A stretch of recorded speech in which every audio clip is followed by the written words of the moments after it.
जनपद आगरा में अखिल भारत हिंदू महासभा ने आज पुरातत्व विभाग कार्यालय पहुंच पुरातत्व अधीक्षक को ज्ञापन के माध्यम से नोटिस सौंपा।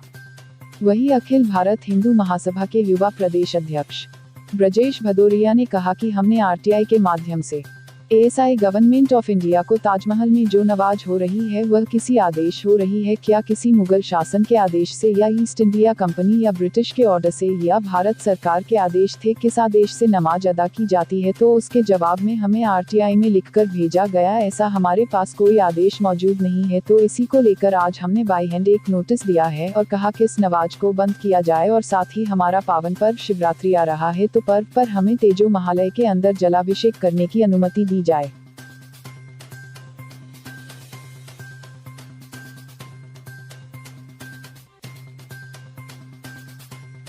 ज्ञापन दिया है, क्या मांग है आपकी, किस तरह का? देखिए, एक आईटीआई के जरिए राजकुमार राजे ने एक आईटीआई मांगी थी, वो पुराने इतिहासकार है आगरा के, उन्होंने एक सूचना मांगी थी कि जो यहाँ पर नमाज अदा हो रही है ताजमहल तेजो महालय के अंदर, किसके आदेश पर आ रही है। क्या बाबर इसको मतलब आदेश दे गया या अंग्रेज मुगलकालीन दे गए, अंग्रेज दे गए, या भारत सरकार की तरफ से कोई आदेश है। लेकिन इनके पास कोई आदेश नहीं है।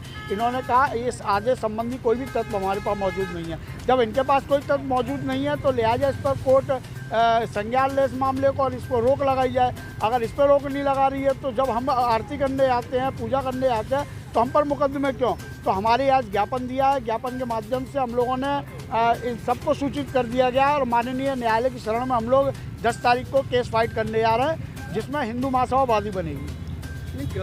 काफ़ी सदियों से चला आ रहा है मामला, अब तक क्यों नहीं सुलझा?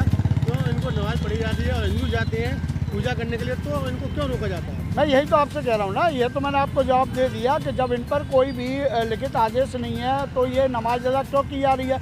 इन लोगों के खिलाफ क्यों मुकदमे नहीं लिखे जा रहे हैं। अगर इनके खिलाफ मुकदमे नहीं लिखे जा रहे हैं तो हिंदूवादियों पर क्यों मुकदमे लिखे जा रहे हैं। और फिर ज़रूरी थोड़ी जो बात वर्षों से अगर चोरी होती हुई आई हो तो जरूरी है, कोई तर्क थोड़ी होता है कि अब तक होती आई है, अब तक आती है। जब संज्ञान में आ गया मामला, इस पर रोक लगाइए। अध्यक्ष युवा हिंदू महासभा किस चीज़ को प्रोटेस्ट कर रहे हैं? देखिए, हमने एक आरटीआई लगाई थी एएसआई गवर्नमेंट ऑफ इंडिया को, उसमें ये पूछा था जो ताजमहल के अंदर जो नमाज हो रही है किसी मुगल शासक के आदेश से या ईस्ट इंडिया कंपनी या ब्रिटिश ऑर्डर के आदेश से या भारत सरकार के किस आदेश से हो रही है। तो उसके जवाब में ये कहा गया कि ऐसा कोई भी आदेश हमारे पास मौजूद नहीं है। तो हमने इनको ये बाई हैंड एक ज्ञापन के माध्यम से नोटिस दिया है और इनसे कहा है इस नमाज को बंद करें। साथ ही हमें जो शिवरात्रि हमारा पावन पर्व आता है उस पर हमें तेजो महालय के अंदर जलाभिषेक करने की अनुमति दी है। इस संदर्भ में ये ज्ञापन और नोटिस दोनों साथ साथ दिए गए इनको। अच्छा, कौन से वाले की बात कर रहे हैं आप? अब शुक्रवार को नमाज होती है या फिर ताजमहल के अंदर जो भी नमाज होती है, चाहे वो शुक्र को हो या उर्स हो, वो सारी बिना किसी आदेश के हो रही है। वो इलीगल एक्टिविटीज़ है। एक तरफ आप कहते हैं ये पब्लिक प्रोटेक्टिव मोनूमेंट है और इसको एएसआई ऑपरेट करती है, तो इसके संदर्भ में कोई भी भारत सरकार का कोई भी आदेश नहीं है। तो ये नमाज किसकी अनुमति से हो रही है, इसको बंद किया जाए। अन्यथा की स्थिति में हिंदू महासभा न्यायालय में जाने के लिए बाध्य होगा। नहीं है तो जब आपके पास ऑर्डर नहीं है तो इसको नमाज को बंद कराया जाए। इस संदर्भ में ये ज्ञापन है, इसके साथ में ये हमारा नोटिस जो हमने सर्व किया था वो भी है और ये भाई हम आपको देने आए, इसके साथ में आरटीआई भी हमारी